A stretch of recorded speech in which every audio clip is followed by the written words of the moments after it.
This year's Veterans Day coincides with the 100th anniversary of the armistice that ended World War I. If nothing else, that's a reminder that so much of our sense of history is defined by wars. On Saturday at Faneuil Hall, there'll be a chance to hear some of that history in first-hand accounts by veterans. It's also a chance to show gratitude by listening. To tell us about the town hall and other programs is the city's Commissioner of Veterans Services, Giselle Sterling. Thank you very much for being with us, Commissioner. Thank you for having me. Commissioner, talk about the veterans who are going to be telling these stories and the wars that they served in. Sure, we're really excited and really honored to have them come in and talk to us about their experiences. And we have a returning veteran, Eva Alice Wagner, World War II nurse. She was with us last year and has a really amazing story to tell. Also, Andy Biggio, who will be honoring Eva with a little surprise during that day. And also Dr. Roger Harris, who has done a lot of work around veterans and how they're engaging in public school systems and serving back. So really a great diverse group of veterans and diverse experiences there. You know, when I hear about a bunch of veterans telling stories, the first thing, of course, we all grew up with thinking was war stories, combat. But I think there's more to this than just combat, right? Absolutely. So I have to give credit where credit is due. The original idea for this came from author Sebastian Junger's latest book, Tribe. He talks about homecoming and belonging and how the experience of our veterans really shouldn't be left on the burden, be the burden left on the veteran to hold. That story, those experiences, that history belongs with the community. So this is a forum for us to bring those stories and that experience back to the community in a way that's safe and non-judgmental, and really a way to honor them in a different way. What I've noticed about veterans over the years is that they're usually hesitant to talk about what happened when they were in the service. And then when they're not hesitant, the floodgates just open up. Is that what these people are like? Absolutely. And I think, you know, building that trust and having an event like this where we're honoring those stories in that way is really important, goes a long way for them as well. Other than entertaining people at an event like this, what do these stories do, especially for the veterans themselves? Sure.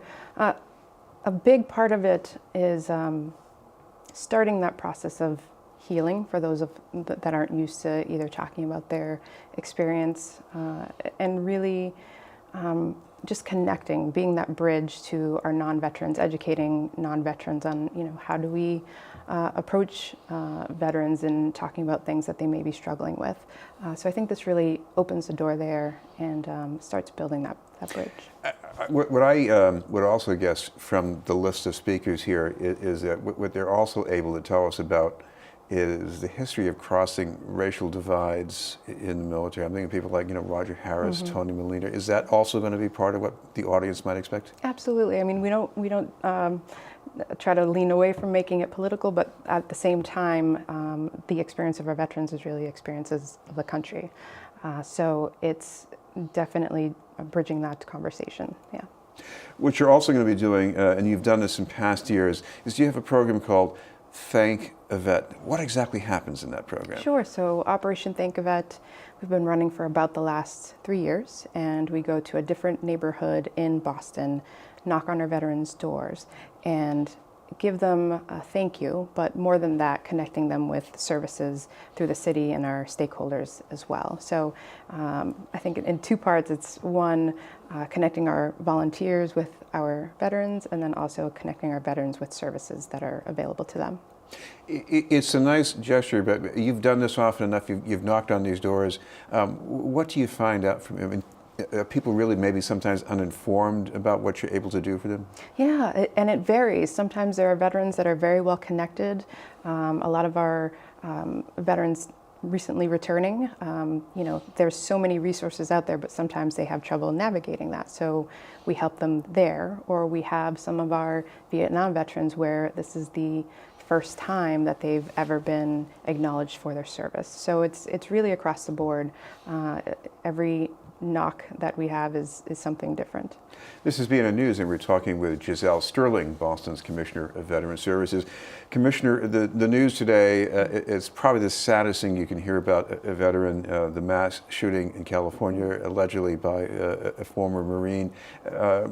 What about people, coming back, dealing with stress, even if they've been getting some help already? I guess, what if they need to turn again? I mean, can the city help them in some way? Right, absolutely. So here is where we really lean into our partnerships and stakeholders.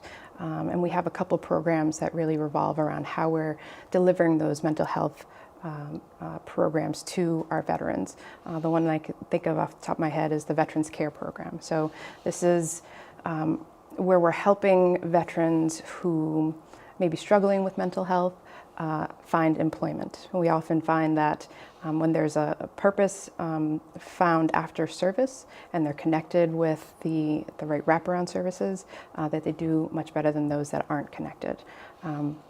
And we're also really, really fortunate to have our stakeholders like the Home Base Program, who just opened their National Center for Excellence right down in Charlestown. So again, they've been, for the past decade now, really at the forefront of fighting the invisible wounds of war. So, we have a great pipeline and connection with our stakeholders, and just making sure that through Thank-A-Vet, through the town hall, we're connecting all of our partners and connecting our veterans as well. One other connection fairly recently opened. You have an office near Franklin Field in Dorchester? Yes. So that's another way that we're just branching out and making sure that veterans have every opportunity to either come visit us, or for Thank-A-Vet, we'll go to them. Finally, the most common event for Veterans Day is a parade. Tell our viewers a little bit about what's going to be happening in Boston. Sure, that's great. So on Veterans Day on the 11th. So the other two events will be on the 10th, the day before. On the 11th, traditionally we hold our parade.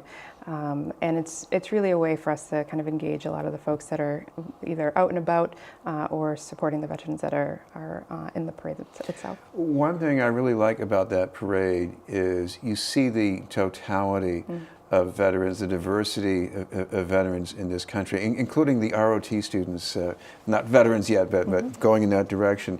Don't you think that's an important thing for people to see? Absolutely, yes. That connection between our youth and the folks who have served.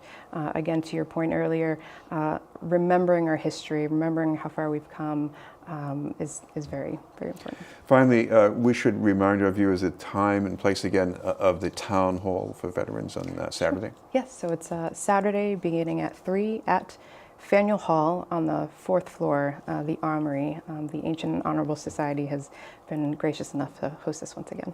Thank you very much for being with us. Thank you. Giselle Sterling, Boston's Commissioner of Veterans Services.